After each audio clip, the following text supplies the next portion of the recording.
Je dis mes droits face à l'État. Je dis mes droits face à l'État. Je dis mes droits face à l'État. Je dis mes droits face à l'État.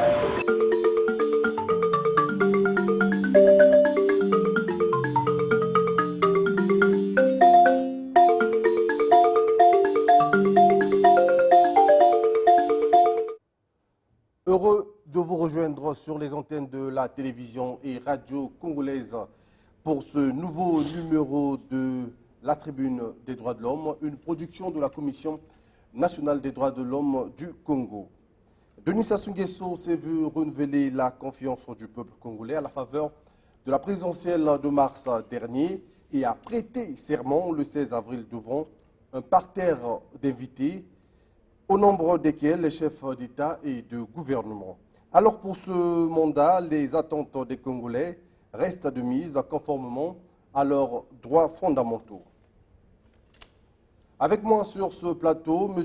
Valère Mabiala Mapa, commissaire des droits de l'homme, président de la sous-commission droits civils et politiques à la Commission nationale des droits de l'homme. Autre invité, Yohan Ibiliki, il est membre de la société civile congolaise.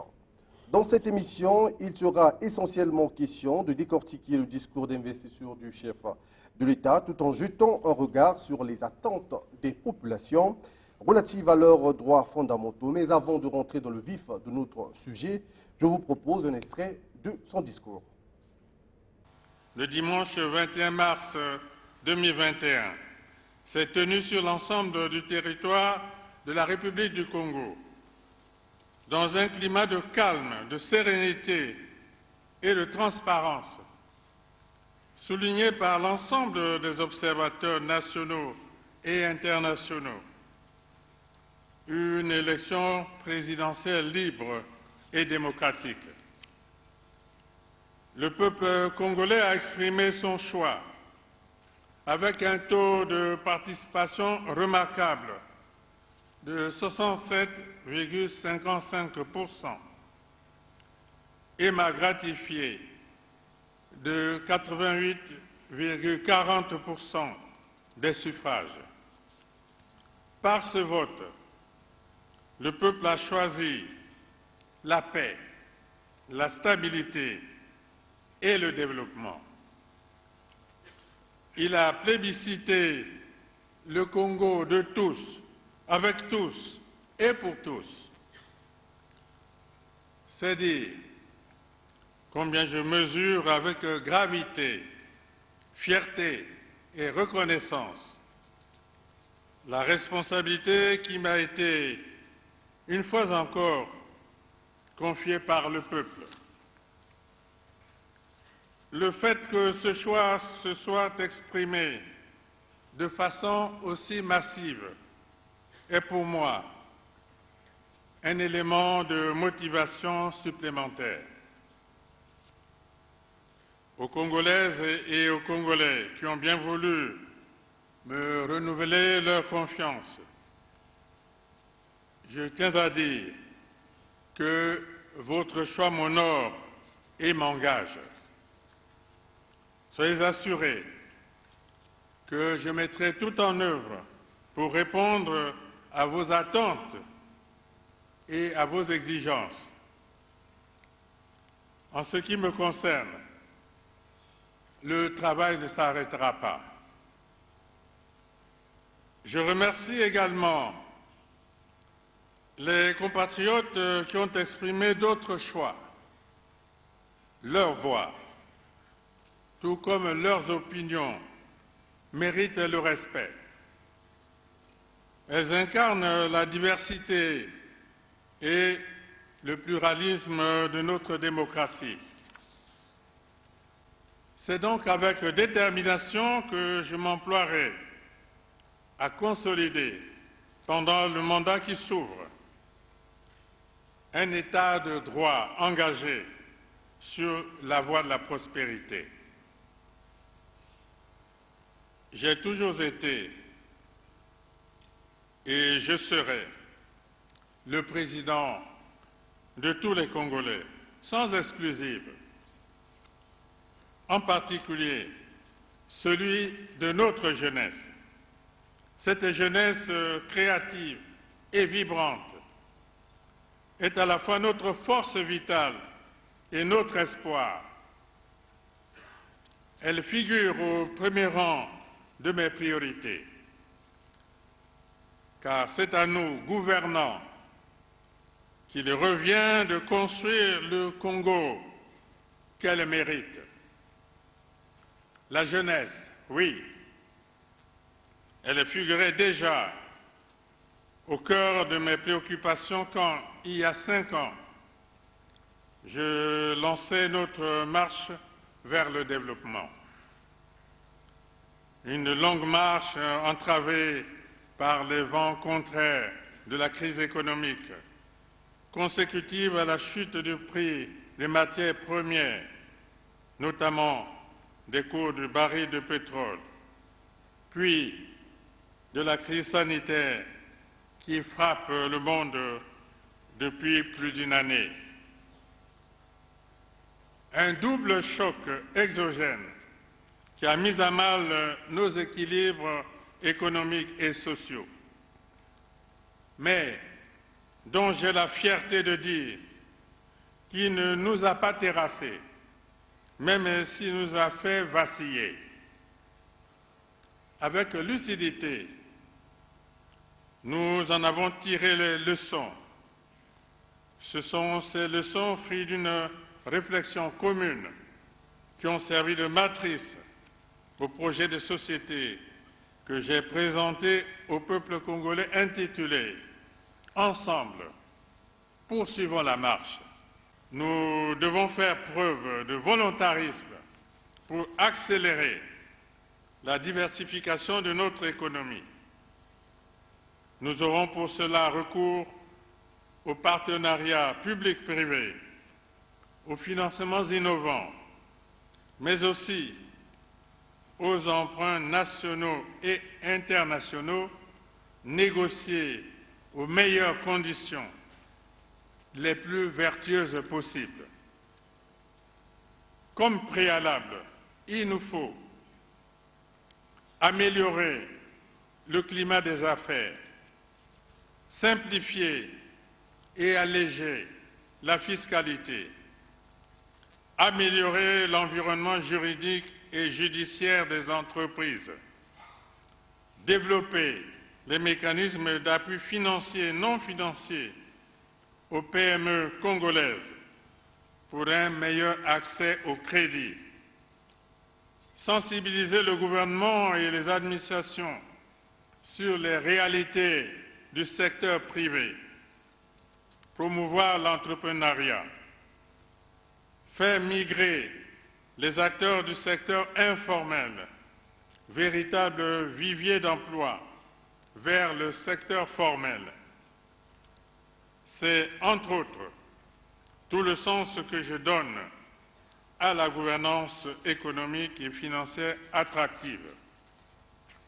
L'objectif est d'atteindre, dès que possible, pourquoi pas dès l'année prochaine, un taux de croissance amélioré, susceptible de nous mener sur la voie de l'émergence et de nous permettre de poursuivre notre ambitieuse et indispensable politique de construction d'infrastructures et de développement des zones économiques spéciales. Parlant des zones économiques spéciales, celle de Pointe-Noire, qui, par sa position, va développer les principaux pôles industriels, touristiques, technologiques et universitaires, retient toute notre attention. C'est d'ailleurs dans cette zone que va être construite la 2e raffinerie nationale de pétrole, créatrice d'emplois pour les jeunes. C'est également dans cette zone qu'est projetée, toujours pour les jeunes, la construction de la 3e université du Congo après l'université Marien Ngouabi de Brazzaville, et l'université à vocation panafricaine de Kintélé. Excellences, distingués invités, Mesdames, Messieurs, j'ai évoqué l'agriculture au sens large. Nous avons trop attendu. Je veux que mon nouveau mandat ait pour priorité cette révolution agricole que le pays attend. La confiance que vous venez de nous m'accorder montre que vous adhérez à ce message. Cette ambition d'indépendance alimentaire sera créatrice d'emplois pour les jeunes qui participeront activement, non pas à l'agriculture de nos ancêtres, mais à une agriculture modernisée et mécanisée, au rendement efficace et au potentiel infini, intégrée dans les échanges régionaux et mondiaux. Je dis une agriculture modernisée et mécanisée. Il en sera ainsi avec l'usine de fabrication des tracteurs qui devrait très vite démarrer ses activités dans la zone industrielle de Maluku, elle-même appelée à être totalement opérationnelle dès l'année prochaine. Notre terre est fertile et nous pouvons être très ambitieux. Prenons tous l'engagement de produire le meilleur pour ne plus subir l'importation d'aliments impropres à la consommation. Luttons tous contre l'exode rural, l'insécurité alimentaire et le déficit du commerce extérieur. Donnons-nous l'ambition de vaincre la faim et de lutter contre la vie chère.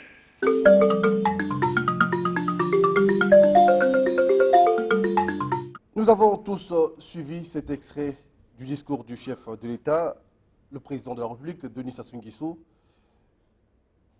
Qu'avez-vous retenu de ce discours? Ou quels sont les points saillants qui vous ont plus marqué? La question est à qui veut reprendre en premier? Alors, si le président Mapa me donne l'autorisation, je vais intervenir. Je vous en prie. Merci, président. Vous savez, c'est toujours un plaisir de suivre le président de la République. J'ai retenu quelques points. Déjà d'entrée de jeu, le président a salué l'endurance du peuple congolais, malgré la privation de certaines libertés pour répondre efficacement à la riposte contre la Covid-19. Effectivement, on a tous vécu des mesures parfois qui ont été très difficiles et qui ont creusé certaines inégalités d'une part, mais d'une autre, ont permis aussi comme ça de sauver des vies. Et donc c'est tout un paradoxe entre privation de liberté face à ce danger que représente la Covid-19. Un autre point très important, c'est la place des jeunes. Pour le président de la République, il l'a dit dans son discours, les jeunes figurent au premier rang de ses priorités. Et cela même depuis 2016. On peut par exemple noter la mise en place d'un conseil consultatif des jeunes et la révision de certaines lois pour permettre aux jeunes très rapidement, on va dire, d'accéder à de hautes fonctions, à de hautes responsabilités. Un autre point, le projet de société du président de la République qui devient donc le nôtre, qui devient le projet national, s'articule autour de 9 axes et eux-mêmes structurés en 3 pôles de gouvernance. Et vous me permettrez de rapidement parler de ces pôles parce que des choses très importantes ont été dites. Au niveau de la gouvernance institutionnelle et systémique, le président a souligné un point important et à travers une phrase qui a été répétée un peu partout par la suite, le président a dit, je cite, « On légifère, mais les décrets d'application tardent le plus souvent à venir. Et quand ils existent, c'est la volonté de les mettre en œuvre qui est la plupart du temps aux abonnés absents. Donc c'est une phrase très forte qui effectivement souligne une réalité et le président, à travers son discours, nous a montré qu'il est conscient de cette réalité. Au sujet de la gouvernance économique et financière attractive, je me réjouis d'un point très important, la zone économique spéciale de Pointe-Noire, où sera bientôt érigée une raffinerie nationale, c'est une fierté. Et un point pour nous qui sommes jeunes, c'est la création d'une 3e université dans notre pays, et cette université sera basée dans la ville de Pointe-Noire.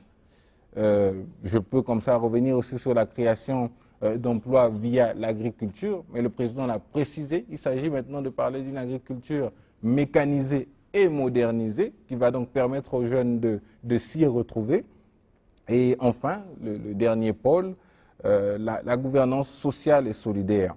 Le président a défini au sens large l'État protecteur, qui est en réalité cet État qui travaille pour permettre au peuple de jouir pleinement de tous ses droits.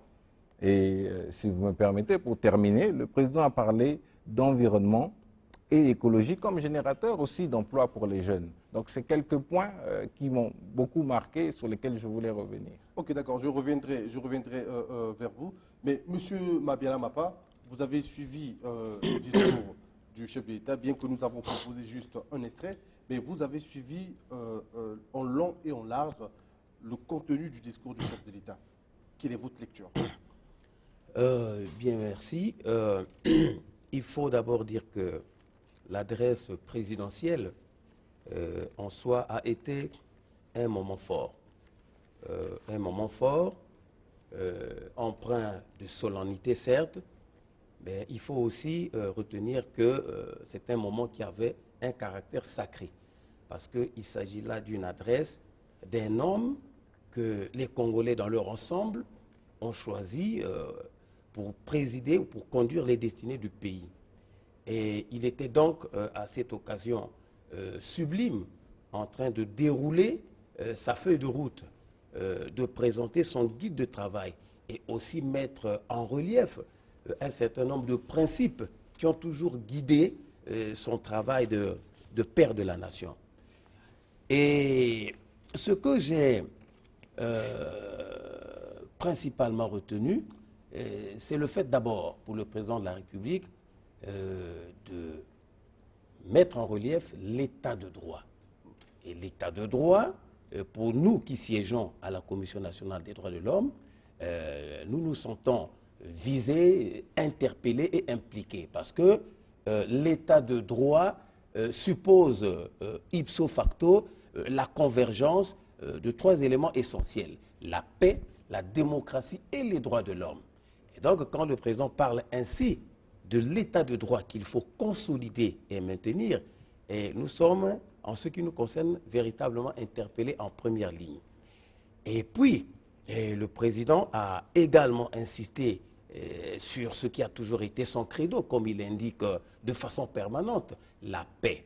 La paix, et il faut aussi se rappeler que l'élection à laquelle nous faisons allusion aujourd'hui s'est déroulée dans un climat de sérénité, dans un climat de paix, dans un climat de cohésion sociale.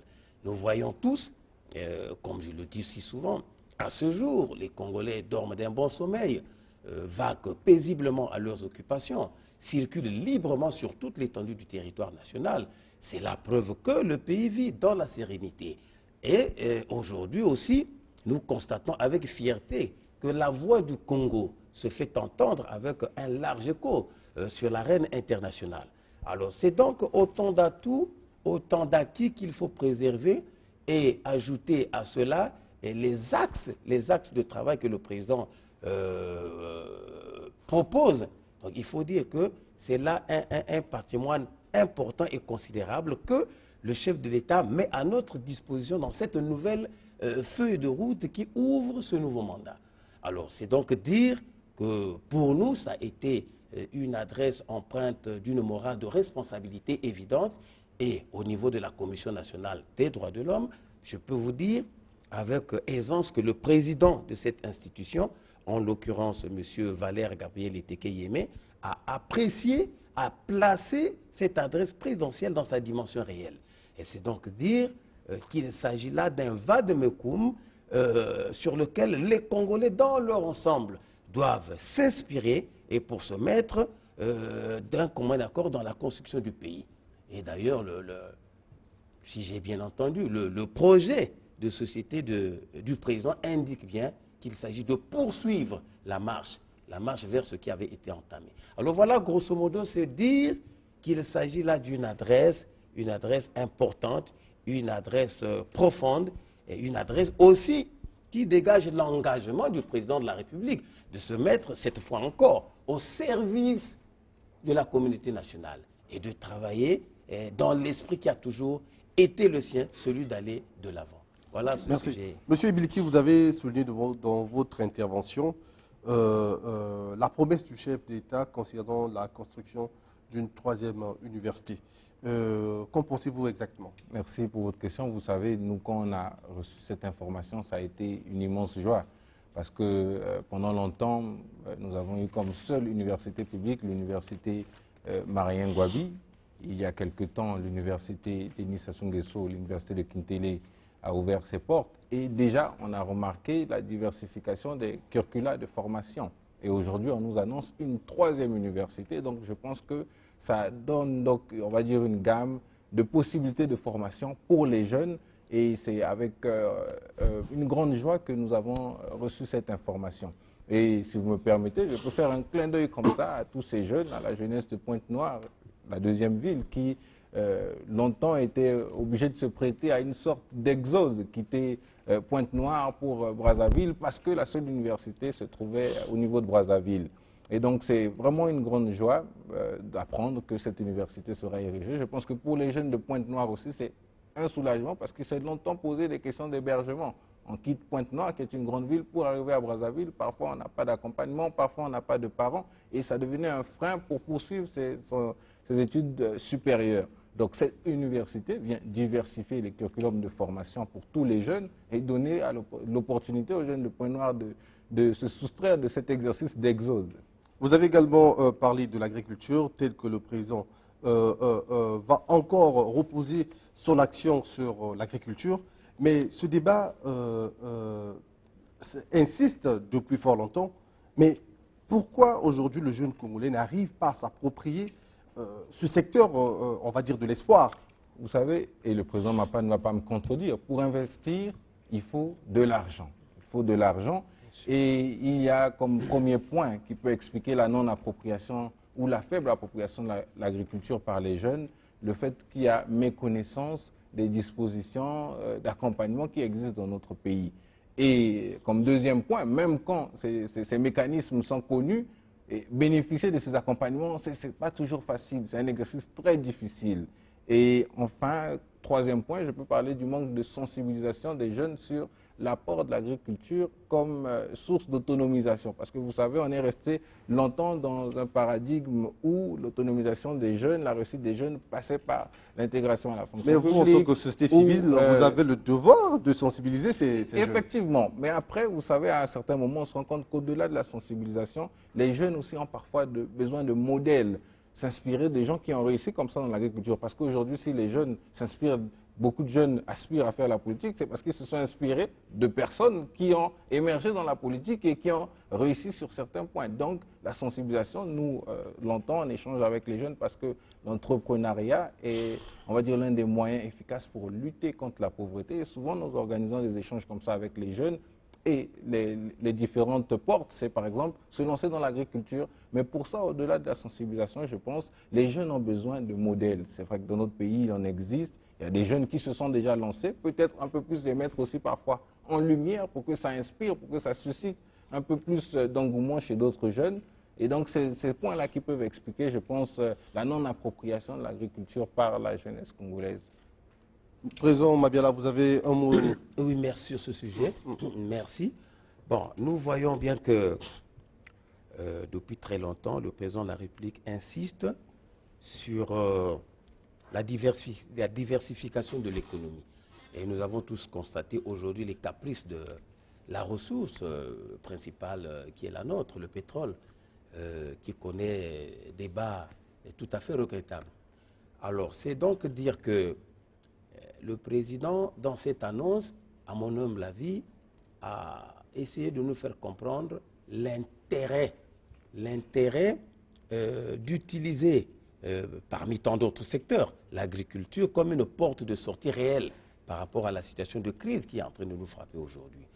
Et lorsque le président de la République fait cette annonce, il prévoit, tel que je l'ai entendu, il prévoit un certain nombre de mesures d'accompagnement. Parce qu'il ne suffit pas tout simplement de parler de l'agriculture pour parler, mais il faut prévoir un certain nombre de mesures d'accompagnement, notamment aussi le système bancaire, qu'il faut adapter aussi à ce type de projet. Et ça, je pense que le président nous rassure dans ce sens-là. Donc, un peu comme a dit M. Yohan, bon, il va falloir intensifier, il va falloir développer la conscience des jeunes pour les porter vers l'intérêt de ce secteur et leur faire comprendre la richesse, les potentialités que peuvent offrir ce secteur. Bon, parce qu'il faut aussi dire qu'on a des idées un peu reçues comme ça. On pense que l'agriculture, c'est pour faire 3 points de suspension. Les gens, on nous a mis à l'esprit que la meilleure fonction, c'est la fonction de bureau. Et je crois que ça aussi, il y a un grand travail de conscientisation, de sensibilisation et d'éducation à l'endroit de la jeunesse pour que la jeunesse puisse comprendre qu'il s'agit là d'un secteur porteur, d'un créneau utile et important qui peuvent aboutir à la survie de la jeunesse. À vous écouter, il faut une bonne stratégie pour emmener la jeunesse à adhérer un peu à ce secteur porteur qui est l'agriculture. Mais Monsieur Yohan, je reviens encore vers vous. Vous êtes de la société civile. On sait que la société civile a un grand travail auprès des populations. Mais si vous avez, vous en tant que société civile, un message à l'endroit de cette jeunesse qui vous suit, cette jeunesse qui doit obligatoirement s'approprier l'agriculture. Merci. Vous savez, le président a compris qu'il fallait penser autrement l'agriculture pour susciter un intérêt auprès des jeunes. C'est pourquoi dans ces termes, il a parlé d'agriculture modernisée et mécanisée, pour dire aux jeunes que voilà, agriculture, c'est pas toujours ce qu'on voit avec les paysans où il faut travailler la terre avec ses mains. On parle donc d'agriculture modernisée, mécanisée, c'est tout ça, je pense, qui sort d'une réflexion pour réfléchir à comment susciter l'intérêt des jeunes. Alors, aux jeunes qui peuvent nous suivre, on l'a dit tout à l'heure, aujourd'hui l'agriculture se présente comme une opportunité d'emploi. L'agriculture est un secteur, c'est vrai que parfois on ne se rend pas compte, mais à travers lequel on peut se faire beaucoup d'argent, surtout dans notre pays où c'est un secteur qui est vraiment mis de côté, où on remarque une faible production. Donc, il faut que les jeunes aillent, on va dire, à l'information. Parce que, comme j'ai dit, on ne va pas demander à un jeune de commencer à travailler sur un hectare sans avoir des fonds.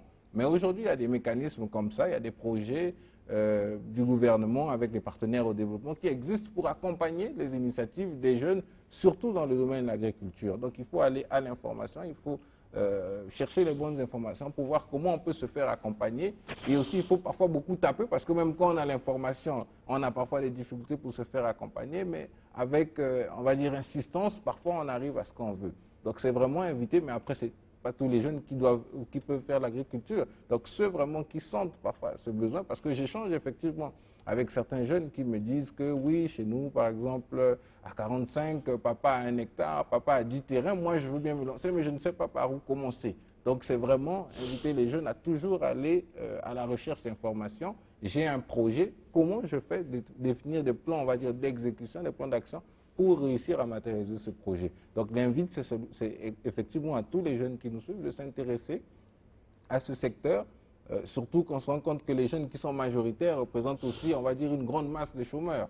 Donc, malheureusement, l'opportunité n'est pas donnée à tout le monde de se retrouver dans un bureau, d'être chef quelque part. Et l'agriculture, qui ne veut pas dire être paysan, donne l'opportunité d'être son propre chef et de créer son emploi. La CNDH est une institution constitutionnelle chargée du suivi de la promotion et de la protection des droits de l'homme au Congo. Monsieur Valère Mabiala-Mapa, le nouveau mandat du président de la République commence. vous, en tant que cette institution qui doit défendre, qui doit suivre la protection et la promotion des droits de l'homme, comment comptez-vous vous rendre utile pour ce nouveau quinquennat? Bien, merci. Il faut d'abord dire que notre devoir à nous, c'est d'accompagner le président de la République dans cette feuille de route qu'il trace et qu'il dégage. Et il s'agit pour nous de comprendre qu'il faut intensifier le travail de sensibilisation en matière de droits de l'homme, le travail de promotion en matière de droits de l'homme et le travail de protection en matière des droits de l'homme. Et rappeler qu'à ce jour, le Congo a atteint des avancées sérieuses en matière des droits de l'homme et qu'il faille les préserver. Parce qu'à ce jour, nous avons la tranquillité de dire que nous sommes pratiquement aux avant-postes de l'action des droits de l'homme, même dans la sous-région. Parce qu'à ce jour, la République du Congo est parfaitement en phase avec toutes les instances des droits de l'homme des Nations Unies en ce qui concerne les standards internationaux. Donc la législation interne, la législation internationale. Donc l'arsenal juridique est véritablement complet. Ça, c'est déjà un acquis. Et en outre, bon, nous avons en mémoire les succès encore récents que nous avons eus en ce qui concerne l'évaluation des droits de l'homme dans le monde. Et nous, on a réussi manifestement à l'examen périodique universel des droits de l'homme à Genève. Ça, c'est un acquis considérable. Bon, aussi, nous avons pu atteindre un sommet jamais, enfin, pas souvent atteint par certains pays. Nous sommes parvenus à l'abolition de la peine de mort en République du Congo. Et ça, c'est un crédit considérable. Et bon, les experts internationaux, je dis bien, ont clairement aussi indiqué que notre président, le président Denis Sassou Nguesso, est le père de l'abolition de la peine de mort en République du Congo. Alors, vous voyez qu'il y a des indicateurs auxquels nous nous sommes conformés et qu'il faille donc sauvegarder et protéger. Et ce qui fait que la voix du Congo doit retentir davantage dans ces instances-là. Et nous devons avoir une visibilité réelle à ce niveau-là. Donc le Congo est aux avant-postes de l'action en matière des droits de l'homme. Et nous devons, par conséquent, éviter tout recul. Ce serait vraiment un gâchis au niveau où nous sommes que le Congo recule encore. Donc, c'est pourquoi j'en profite pour dire que les recommandations non exécutées encore dans le cadre de cette revue des droits de l'homme à Genève doivent être exécutées convenablement et dans les meilleurs délais parce que la revue approche. Il ne faudrait pas qu'on arrive à cette revue-là et qu'on constate un abaissement du Congo. Donc, pour tous les intervenants des droits de l'homme, les institutions, les organisations de défense des droits de l'homme, le gouvernement, le Parlement, partout où les droits de l'homme se développent, il faut qu'on se mette à l'épreuve. Voilà un peu les attentes. Mais les attentes, c'est justement qu'il y ait une symbiose, une harmonie, une collaboration parfaite au niveau de tous les intervenants des droits de l'homme pour que nous puissions appliquer tous d'un commun accord et avec une commune mesure les orientations, et les indications et les instructions du président de la République en la matière. Je vois qu'il y a plus de choses à dire, mais nous sommes pris par le temps. Nous allons revenir certainement sur de tas de sujets, sur le discours du chef de l'État, sur les questions des droits de l'homme au Congo dans nos prochaines éditions. Mais avant de me séparer de mes invités, je vais quand même leur donner la parole pour leur mot de la fin. Monsieur Yohann Ibiliti. Merci. Alors très rapidement, moi pour les attentes, avant de clôturer, j'ai noté comme ça que pour le futur plan national de développement, nous souhaiterions comme ça qu'une place de choix soit réservée pour les jeunes, pour les femmes et pour les personnes vivant avec handicap. Et pour les grands projets annoncés, nous avons été fiers de parler tout à l'heure de l'université de Pointe-Noire et d'autres projets. Donc le souhait, c'est vraiment que ces projets soient concrétisés malgré les réalités économiques. Et enfin, le président, je reviens encore sur sa phrase, on légifère, mais les textes d'application ne suivent pas. Il y a par exemple comme ça un projet une loi sur laquelle nous travaillons avec notre association et d'autres associations partenaires. C'est la loi 09/92 portant promotion des droits des personnes vivant avec handicap, dont les textes d'application n'ont jamais suivi. Donc, c'est comme ça espérer que tout ce qui a été annoncé soit concrétisé. Et pour terminer, moi, ça a été un immense plaisir d'être sur le plateau avec vous, avec le président Mapa, qui est maître de cet exercice, si vous me permettez. Et la dernière fois, j'étais ici, nous parlions du droit de vote. Ça me permet de rebondir sur les actions de la CNDH pendant toute cette période. Nous avons suivi comment vous avez multiplié les émissions pour inviter la population à aller massivement voter. Je pense que les 67% de participation à l'élection, la CNDH y est pour quelque chose. Merci. Il y a eu la sensibilisation sur les réseaux sociaux et la sensibilisation de terrain. Donc, je pense que cela prouve aussi, on va dire, le pragmatisme, le dynamisme et le leadership du président de la CNDH, le président Valère Eteka-Yemet. Et nous, société civile, nous saluons l'action de la CNDH en cette période et nous espérons que main dans la main, on pourra ensemble aller plus loin. Ok, monsieur Mabiala Mapa, votre mot de la fin. Bien, merci. Je voudrais, pour conclure, vous dire que le président a parlé. Le président a parlé, nous l'avons tous entendu, mais nous devons chaque citoyen, chaque Congolais, chaque Congolaise devrait intérioriser le discours du président de la République et se mettre à l'appliquer à l'endroit où chacun se trouve. Et maintenant, les résultats, nous les connaissons, les urnes ont parlé, le président est élu. Bon, pour ma part, j'aimerais aussi peut-être lancer un appel dans le but d'aller vers la cohésion sociale et de faire comprendre à tous les autres candidats qui étaient dans la course, de comprendre qu'ils ont leur rôle à jouer dans la vie de ce pays, ainsi que tous les autres acteurs politiques, et de comprendre que le président de la République est un homme de base, est un homme de synthèse, est un homme de croisement vers lequel doivent converger tous les intérêts. Donc chacun y trouvera son compte, encore que ce n'est pas de leur compte qu'il s'agit véritablement, mais du compte du peuple. Donc, il s'agit de comprendre qu'il faut se regrouper autour de la vision du président, pour que nous ayons un pays... Il a même dit dans son discours d'investiture, voilà, il est le président de tous les Congolais. Et voilà, donc il faut qu'on préserve cet îlot de sérénité que représente le Congo aujourd'hui. Donc, il n'y a rien de plus précieux que la sérénité, que la paix sociale. Et donc, il faudrait que nous ayons tous à l'esprit ce sentiment pour comprendre que la République est en marche, elle doit poursuivre, elle doit se perpétuer et on doit tous être à son entière disponibilité pour travailler pour nous-mêmes et pour ceux d'après. Voilà ma conclusion. Voilà qui met fait à ce numéro de la Tribune des droits de l'homme. Merci de l'avoir suivi.